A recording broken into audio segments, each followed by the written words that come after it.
एक बार की बात है, एक राज्य था जिस पर एक अत्याचारी राजा का शासन था। राजा इतना अहंकारी था कि हमेशा खुद की प्रशंसा करता था, अपने अलावा कभी किसी और की प्रशंसा नहीं करता था। एक बार उसके राज्य में एक साधु आया। साधु की प्रशंसा कुछ ही दिनों में पूरे राज्य में फैल गई। वह बहुत दयालु और बुद्धिमान था। लोग उसके पास समाधान पूछने के लिए आते थे और उन्होंने लोगों के प्रश्नों के उत्तर देकर उनकी मदद करता था। राजा ने एक योजना के बारे में सोचा। फिर राजा ने ऋषि को महल में आमंत्रित करने के लिए अपने रक्षकों को भेजा।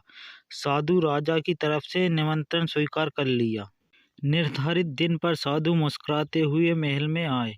राजा ने साधु का स्वागत किया। फिर राजा ने साधु से कहा, हम आपकी बुद्धि के बारे में लोगों से बहुत सुना है, इसलिए आज हम खुद सबके सामने देखना चाहते हैं। राजा ने कहा कि मैं तुमसे कुछ सवाल पूछूंगा। जवाब में साधु मुस्कुराते हुए अपना सिर हिलाया। राजा के हाथ में एक काले कपड़े का थैला था।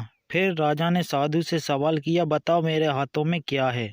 साधु ने उत्तर दिया, महाराज आप उस थैली के अंदर एक एक पक्षी को पकड़े हुए हैं। राजा थोड़ा हैरान हुआ, फिर भी शांति से जवाब दिया, हाँ तुम सही कह रहे हो। अब बताओ मेरे हाथ में पक्षी जिंदा है या मर गया। यदि आप एक बुद्धिमान व्यक्ति हैं तो आप हमारे सवालों का उत्तर देने में सक्षम होंगे। राजा ने यह टिप्पणी की। राजा ने अपने मन ही मन एक योजना बनाई। अगर साधु कहता है कि पक्षी जीवित है तो वह उस पक्षी की गर्दन दबाकर उसे मार देगा और सभी लोगों को यह एक मरा हुआ पक्षी दिखेगा। और यदि वह कहता है कि एक मरा हुआ पक्षी है तो राजा उस पक्षी को जीवित रहने देगा और सभी को दिखाएगा कि यह पक्षी जीवित है। राजा ने सोचा कि उसने चाहे जो भी उत्तर देगा यह राजा के लिए एक जीत की स्थिति में होगा।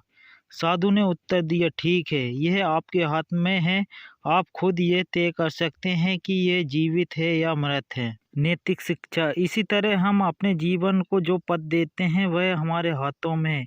अपनी पसंद और प्रयासों से हम यह तय कर सकते हैं कि हमें अपने जीवन में क्या बनना है।